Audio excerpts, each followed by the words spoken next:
Piet Mulder en Meinde Pasma van de Wrottering-commissie in Kalmersweg. Een verse traditie op Koninginnedij, en nu alweer voor de 6e keer. Ja Piet, wat is een wrotteren precies?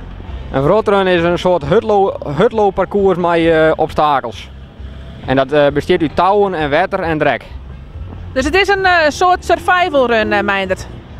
Ja, het is een soort survival. Het is een lichte variant van survival. Daarom hebben we hem wrotteren run om. Omdat er eigenlijk wat lichter is als survival. Nou, moesten de mensen zich van hier voor het eerst opjagen van tevoren. En waar had dat leid? Hoeveel mensen hebben zich inmiddels opjoen? Nou, daar hebben zich inmiddels ongeveer 200 mensen opjoen. En dat is binnen 100 deelnemers meer dan voordien. Voordien hebben we 200 deelnemers. Meindert, do best voorloper, staat er zo mooi op die shirt. Wat houdt het precies in? Nou, ik ren om een kwartier hoe tolven de route even. En dat de vrijwilligers naar vragen hebben bij de hindernis hoe het genomen wordt, maar dan kan ik dat nog even een beetje tekst en uitleggen aan.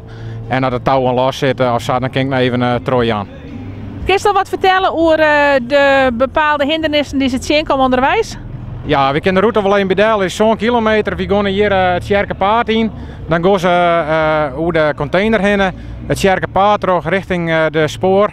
En dan gaan ze over de Sparreweg en dan weer terug de warp heen bij de voetbalvelden.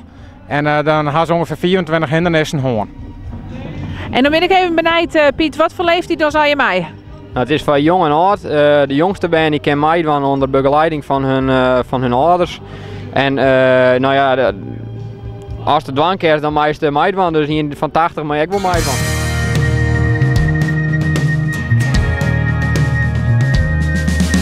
Het is wat het is en niet meer. Toch verrast het je keer op keer. Zoals wonderen doen. Als een donkere wolk overwaait naar een zoen. Het stroomt en het gaat op en neer als een wilde rivier.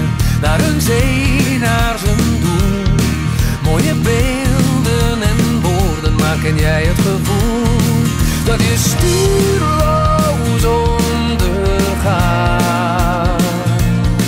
Maar de stroom voor jou bepaalt. Spring in het diep en schaam je niet.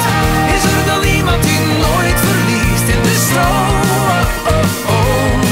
In de stroom. Weet jij nog waarom je adem haalt? Laat je niet leiden, maar laat je gaan in de stroom. Zonder een oordeel op je gevoel. Zoek een plek in het oog van de storm waar het veilig en warm is. Je bent hier zonder doel. Geef je over aan golven en het vrije gevoel dat je stuurloos ondergaat.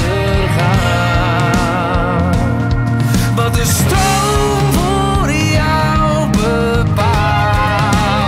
Spring in het diep en schaam je niet. Is er wel iemand die nooit verliest in de stroom? In de stroom.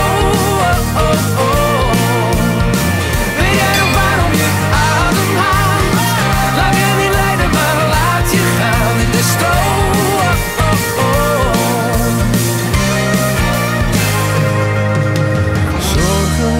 Zorgeloos. Je lijkt te zweven als je loopt door de zilveren nevels van gedachten en herinneringen en je zinnen zingen en je bent